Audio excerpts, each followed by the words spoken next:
Assalamualaikum warahmatullahi wabarakatuh.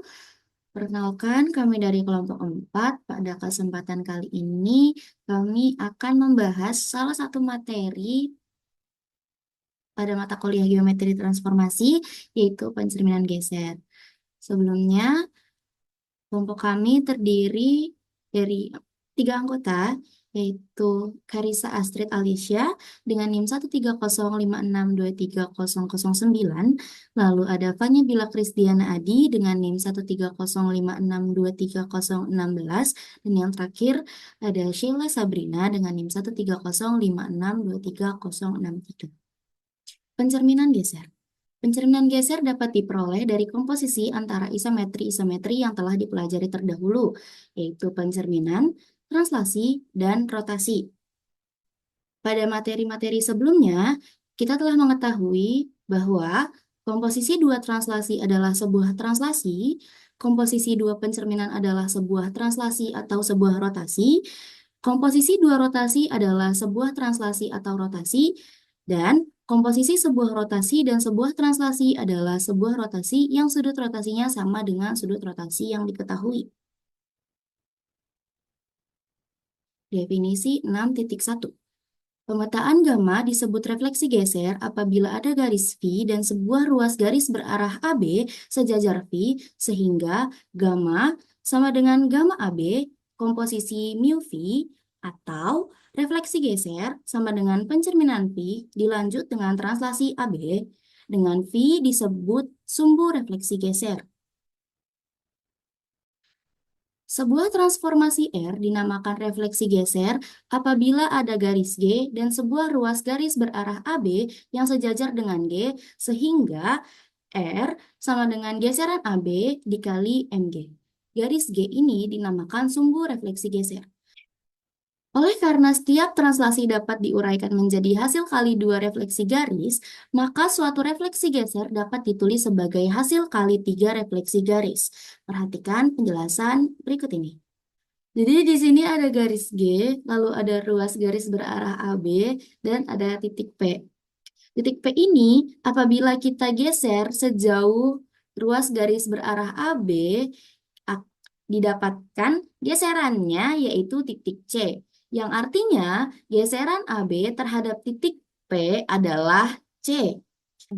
Kemudian titik C kita cerminkan terhadap garis G, didapatkan bayangannya adalah C aksen. Nah, C aksen ini yang disebut sebagai refleksi geser dari titik P. Kenapa C aksen ini disebut refleksi geser dari titik P? Itu bisa kita lihat teman-teman, kalau titik P ini, kalau misalkan kita cerminkan juga terhadap garis G, nah kita dapat pencerminannya adalah P aksen. Nah, terus kita geser, maaf, kita geser eh, P aksen ini sejauh ruas garis berarah AB sehingga didapatkan C aksen. Nah, itu sebabnya C, C aksen ini disebut sebagai refleksi geser dari titik P dengan garis G yang merupakan sumbu refleksi geser. Maka didapatkan R sama dengan geseran AB dikali MG. Teorema 6.1. Refleksi geser adalah sebuah transformasi. Untuk membuktikan teorema di atas, kita akan menggunakan sifat-sifat komposisi dari transformasi, translasi AB, dan pencerminan P. Translasi AB sudah dibuktikan merupakan sebuah transformasi. Demikian juga refleksi V. Menurut teorema, komposisi transformasi adalah juga transformasi. Jadi, karena refleksi geser sama dengan pencerminan V dilanjut dengan translasi AB, maka refleksi geser adalah transformasi. Teorema 6.2. Refleksi geser adalah sebuah isometri. Pada teorema ini, kita akan membuktikan refleksi geser adalah sebuah isometri dengan menggunakan bantuan kalkulator GeoGebra. Jadi di sini ada sebuah garis vertikal yang kita beri nama garis V, kemudian ada ruas garis berarah AB, maka apabila P dan Q merupakan dua titik tertentu, kita dapat menentukan peta dari kedua titik tersebut dengan mencerminkan masing-masing titik dengan garis V. Kemudian ditranslasi sejauh ruas garis berarah AB. Titik P apabila kita cerminkan terhadap garis V akan didapatkan hasil P aksen. Lalu kita translasikan P aksen ini sejauh ruas garis. Kita translasikan P aksen ini sejauh ruas garis berarah AB, maka didapatkan hasilnya adalah C. Kemudian kita lakukan Kemudian kita lakukan hal yang sama terhadap titik Q. Titik Q kita refleksikan terhadap garis V, kemudian kita kemudian kita geser sejauh ruas garis berarah AB, maka didapat garis D. Setelah itu, kita akan menentukan apakah refleksi geser adalah sebuah isometri. Karena pencerminan merupakan suatu transformasi, berdasarkan teorema isometri yang menyatakan bahwa suatu transformasi adalah suatu isometri jika untuk setiap panjang titik P dan Q berlaku jarak P dan Q sama dengan jarak P aksen dan Q aksen. Begitu pula dengan translasi, di mana translasi juga merupakan suatu transformasi. Maka jarak P aksen Q aksen sama dengan jarak C dan D. Maka dengan menggunakan sifat transitif diperoleh PQ sama dengan CD. Hal ini berarti refleksi geser adalah sebuah isometri. Baik, selanjutnya saya akan sedikit menjelaskan tentang teorema 6.3. Bunyinya refleksi geser merupakan isometri lawan. Bukti, komposisi translasi AB dengan pencerminan V sebagai berikut. Karena translasi merupakan isometri langsung dan pencerminan merupakan isometri lawan, menurut sifat kedua isometri tersebut, maka komposisi pencerminan V dikomposisikan dengan translasi AB merupakan isometri lawan, menurut teorema. Jadi, translasi merupakan isometri lawan. Berdasarkan hal-hal itulah terbukti teorema berikut. Teorema 6.4. Komposisi refleksi dengan rotasi yang pusatnya tidak pada garis yang dikomposisikan adalah refleksi geser. Di atas telah diperlihatkan bahwa komposisi antara rotasi api dan pencerminan es, yaitu rotasi api dikomposisikan dengan pencerminan es, atau pencerminan es dikomposisikan dengan rotasi api. Jika A bukan merupakan anggota es, menghasilkan sebuah refleksi geser, sehingga terbuktilah teorema tersebut. Teorema 6.5. Teorema atau teorema akibat. Jika ruas garis berarah AB tidak tegak lurus terhadap garis S yang diketahui, maka komposisi translasi AB dengan refleksi V adalah refleksi geser. Nah, buktinya buat titik C yang merupakan anggota dari garis S. Di sini kita punya garis S.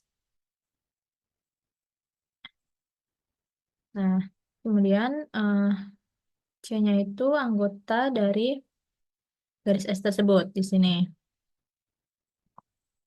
Maka, dan kita membuat ruas garis berarah CD sama dengan ruas garis AB. Ini ruas garis berarah CD. Di sini C, di sini titik T. Sama dengan ruas garis berarah AB. Nah, ini garisnya masih sepanjang kayak gini. Kemudian, bila E adalah titik tengah dari CD, ini E ini merupakan titik tengah dari titik C ke titik D ini, maka buat garis T melalui C, kan di sini ada titik C. Nah, kita bikin garis yang melalui titik C tersebut. Nah, ini kita namakan garis T. Terus eh, dan garis R melalui E. Nah, ini di sini ada titik E dan kita buat garis yang melalui E tersebut.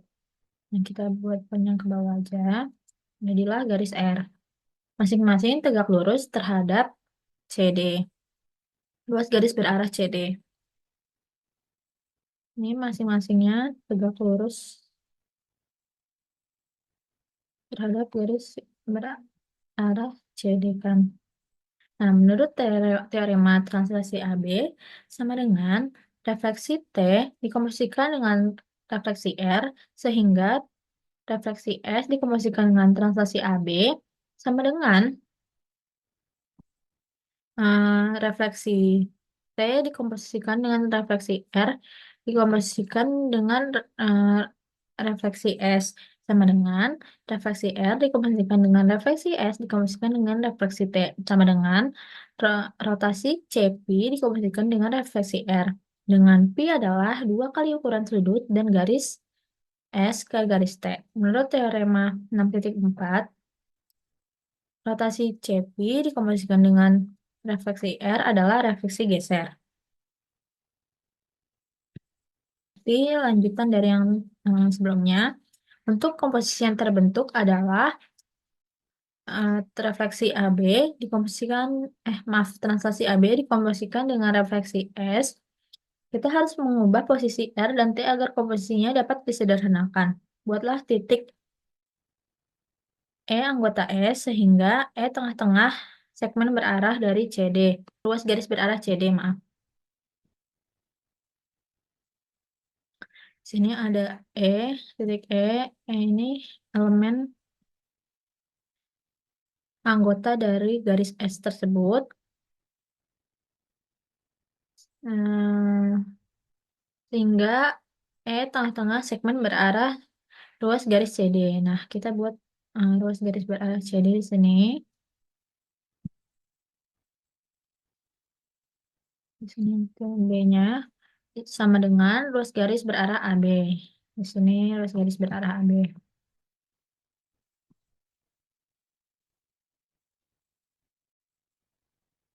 Kemudian buat garis R melalui C. Kemudian buat garis R melalui C, garis T melalui E. Ini kan C nih di sini. Nah, kita buat garis yang melalui R, yang melalui C. Nah, ini garis R. Terus membuat garis T melalui E. Sini titik E, kita buat garis yang melalui E, kita namakan garis T. Yang masing-masing tegak lurus terhadap ruas garis berarah CD. Nih, ini kan tegak lurus, ini juga tegak lurus. Ini tegak lurus, ini tegak lurus juga.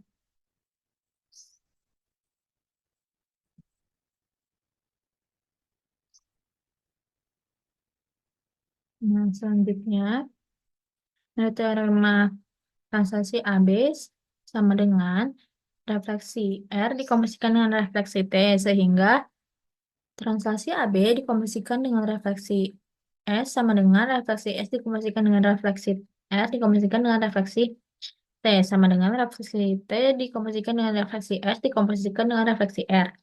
Dan sama dengan rotasi EP sama dengan refleksi R dikomposisikan dengan rotasi EP. Dengan Pi adalah 2 kali ukuran sudut dari garis T ke garis S. Menurut teorema 6.4, refleksi R dikomposisikan dengan rotasi CP adalah refleksi geser.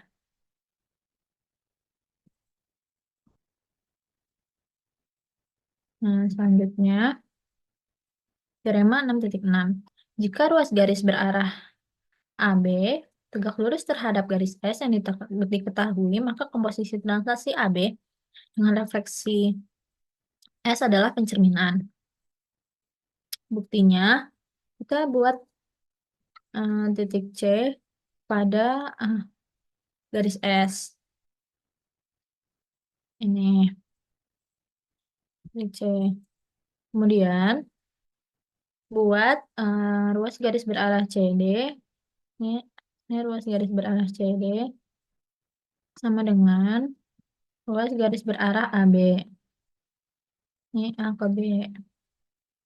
Nah, buatlah garis R tegak lurus dengan luas garis berarah CD melalui E. Buat garis R. Kan dia tegak lurus dengan CD. Ini CD tegak lurus melalui titik E. Ini garis R. Menurut teorema, translasi AB sama dengan refleksi S dikomposisikan dengan refleksi R. Sehingga refleksi S dikomposisikan dengan translasi AB sama dengan refleksi S dikomposisikan dengan refleksi R dikomposisikan dengan refleksi S sama dengan refleksi R dikomposisikan dengan refleksi S dikomposisikan dengan refleksi S sama dengan refleksi R. Bila komposisi yang dibuat adalah translasi AB sama dengan refleksi R dikomposisikan dengan refleksi S, maka kedudukan garis R harus dibuat sedemikian rupa sehingga translasi AB dikomposisikan dengan sehingga eh, refleksi AB dikomposisikan dengan refleksi R sehingga refleksi translasi AB dikomposisikan dengan refleksi S sama dengan refleksi S dikomposisikan dengan refleksi R dikomposisikan dengan refleksi S sama dengan refleksi S dikomposisikan dengan refleksi S dikomposisikan dengan refleksi R sama dengan refleksi R.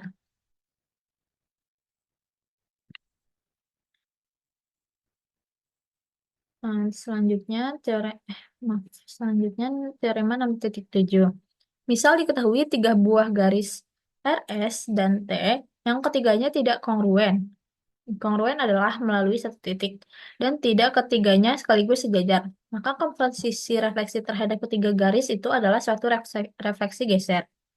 Andaikan komposisi tiga pencerminan tersebut adalah refleksi T dikomposisikan dengan refleksi S dikomposisikan dengan refleksi R, ada dua kasus yang dapat terjadi, yaitu ketiga garis tersebut tak ada yang sejajar dan dua di antara ketiga garis tersebut sejajar. Nah, selanjutnya untuk buktinya akan eh, dijelaskan oleh teman saya. Di sini saya akan melanjutkan penjelasan mengenai teorema 6.7 di slide sebelumnya. Nah, ini teorema 6.7. Jadi di teorema 6.7 ini terdapat dua kasus yang dapat terjadi. Kasus pertama yang akan saya bahas yaitu ketiga garis tak ada yang sejajar. Nah, yang ini. Nah, misalkan kita mempunyai himpunan A. Himpunan A ini merupakan irisan dari S dengan T, lalu himpunan B merupakan irisan dari T dengan R, lalu himpunan C merupakan irisan dari R dan juga S. Nah, dengan A tidak sama dengan D dan juga tidak sama dengan C. Nah, menurut teorema karena eh, S dan T ini berpotongan di A dan menyudut setengah pi satu, maka rotasi A1 pi satu sama dengan refleksi S yang dikomposisikan refleksi T. Sehingga refleksi R yang dikomposisikan refleksi S dan juga dikomposisikan dengan refleksi T merupakan refleksi R yang dikomposisikan dengan rotasi A1 pi satu. Menurut teorema, refleksi R yang dikomposisikan rotasi A1 pi satu merupakan refleksi geser. Jika kita coba menggunakan eh, rotasi B1 pi 2 ataupun rotasi C1 pi 3, maka akan diperoleh juga refleksi geser. Kita lanjut kepada kasus kedua, yaitu dua di antara ketiga garis tersebut sejajar. Nah, andaikan garis S dengan T ini sejajar, ini terdapat pada gambar garis S dan T ini sejajar. Nah, lalu terdapat garis R ini memotong S di A, lalu juga memotong T di B. Nah, menurut teorema, karena R ini berpotongan eh, dengan S di A, dan misalnya menyudut setengah pi satu, maka refleksi S yang dikomposisikan refleksi T merupakan rotasi A1 pi satu. Jadi, refleksi R yang dikomposisikan refleksi S dan dikomposisikan refleksi T sama dengan rotasi A1 pi satu yang dikomposisikan dengan refleksi R. Menurut teorema, rotasi A1 pi satu rotasi A1 pi 1 yang dikomposisikan dengan refleksi R merupakan suatu refleksi geser. Maka dari itu, refleksi R yang dikomposisikan refleksi S dan dikomposisikan refleksi T merupakan refleksi geser. Nah, misalkan jika kita mencoba menggunakan rotasi B1 pi 2, maka akan diperoleh juga refleksi geser. Di sini saya akan melanjutkan pembahasan mengenai teorema 6.8, yaitu diberikan refleksi geser dan P ini merupakan sembarang titik. Bila V sumbu refleksi geser, maka V melalui titik tengah garis P aksen dengan P aksennya merupakan refleksi geser terhadap P. Di sini terdapat buktinya. Misal refleksi geser sama dengan transaksi AB yang dikomposisikan refleksi V dengan V sejajar dengan AB. Terdapat di sini, di gambar sini, bahwa V sejajar dengan garis AB. Dan refleksi V terhadap P sama dengan P1. Transaksi AB terhadap P1 sama dengan transaksi AB dikomposisikan refleksi V terhadap P sama dengan transaksi terhadap P sama dengan P aksen. Menurut definisi, maka garis AB sama dengan garis P1 P aksen. Nah, di sini terdapat perintah buat garis T melalui P aksen dan P. Atau T sama dengan garis P1 P aksen. Nah, kita di sini buat garis T, di sini udah ada di gambar, buat garis T yang melalui P dan P aksen. Nah, karena yang seperti yang kita tahu tadi sebelumnya, bahwa garis AB sejajar dengan V, dan T ini dibuat melalui P aksen, maka menurut teorema, T ini memotong V. Ya, jadi jelas ya bahwa T ini memotong V di sini. Nah, misal T irisan V sama dengan himpunan T. Akan ditunjukkan bahwa T ini merupakan tengah-tengah dari garis P aksen. Nah, di sini terdapat segitiga P0T. Segitiga P0T ini kongruen dengan P1 P aksen. Nih. Nah, akibatnya P0 sebanding dengan P1. Sama dengan, nah, dari sini itu sama dengan, akibatnya P0 sebanding dengan P1. Akibatnya, P0 banding PP1 sama dengan PT banding PP aksen. Nah, atau PT banding PP aksen sama dengan 1:2. Nah, ini berarti bahwa T ini merupakan tengah-tengah dari garis PP aksen. Jadi terbukti ya bahwa sumbu refleksi geser yang melalui titik tengah segmen yang ujung-ujungnya titik tertentu dan bayangannya oleh refleksi geser tersebut. Di sini terdapat contoh soal pertama. Contoh 6.1 yaitu diketahui titik A sama dengan 2,3, lalu titik B 6,4, T sama dengan X, Y terhadap Y sama dengan 0, dan refleksi geser sama dengan transaksi AB yang dikomposisikan refleksi T. Tentukan refleksi geser terhadap 1,2. Nah, di sini terdapat penyelesaiannya. Jadi, refleksi geser terhadap 1,2 sama dengan transaksi AB yang dikomposisikan refleksi T terhadap 1,2. Nah, lalu setelah itu kita mencari pencerminan dari 1,2. Rumusnya itu kan berarti A, min B. Berarti tinggal kita masukin aja. Jadi 1,-2 seperti yang di sini. Setelah itu kita akan mencari refleksi AB terhadap 1,-2. Nah, rumusnya itu C dikurangin A, susah, ditambah X,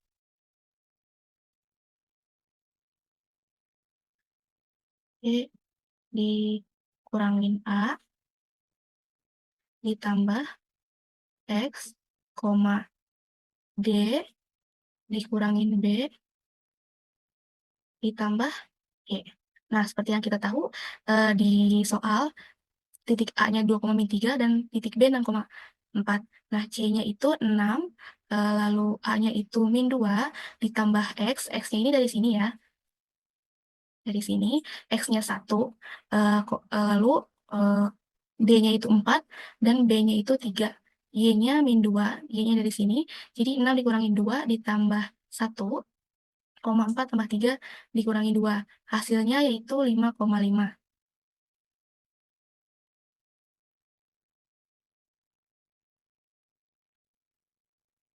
Lalu lanjut ke slide selanjutnya.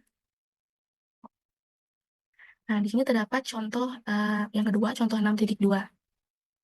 Diketahui bahwa titik A-nya ini 2,0, titik B-nya 6,4, dan refleksi geser terhadap 1,2-nya ini yaitu -5,2. Tentukan persamaan sumbu refleksi geser. Nah, di sini terdapat sudah ada penyelesaiannya. Jadi seperti yang kita diketahui bahwa A-nya ini 2,0, B-nya 6,4, lalu refleksi geser terhadap 1,2-nya yaitu -5,2. Pertama-tama, langkah pertama yang akan kita cari yaitu mencari gradien. Nah, rumus gradien yaitu Y2 dikurangi Y1 dibagi X2 dikurangi X1. Y2-nya 4, Y1-nya 0, X2-nya 6, dan X1-nya yaitu 2. Nah, di sini 4 dikurangi 0, 6 dibagi 6 kurangi 2, sama dengan 4/4. Hasil akhirnya yaitu 1. Lalu kedua, langkah keduanya yaitu ini, mencari garis T. Nah, kita kan sudah tahu ya bahwa refleksi geser 1,2 terhadap 1,2 ini hasilnya min 5,2. Nah, kita masukkan ke rumus ini untuk mencari garis T-nya. X1 plus X2 per 2, Y1 plus Y2 dibagi 2. Nah, di sini X1-nya itu 1, X2-nya min 5, Y1-nya itu 2, dan Y2-nya 2. Nah, di sini kita bisa hitung 1 ditambah min 5 min 4, lalu 2 tambah 2, 4. Jadi min 4 per 2, 4 per 2 hasilnya titik garis T-nya yaitu min 2,2. Di sini kita langkah terakhir yaitu kita akan mencari persamaan T-nya dengan rumus Y dikurangi Y1 sama dengan M dikali X kurangi 1. Seperti yang kita ketahui pada sebelumnya, pada saat mencari garis T, sudah diketahui bahwa X1 dan Y1-nya yaitu min 2 dan koma 2. Lalu kita akan masukkan rumus menjadi Y dikurangi 2 sama dengan 1 dikali X dikurangi min 2. Nah, hasilnya itu Y dikurangi 2 sama dengan X tambah 2. Nah, di sini persamaannya akan kita bagi, kedua ruasnya akan kita kurangi dengan 2.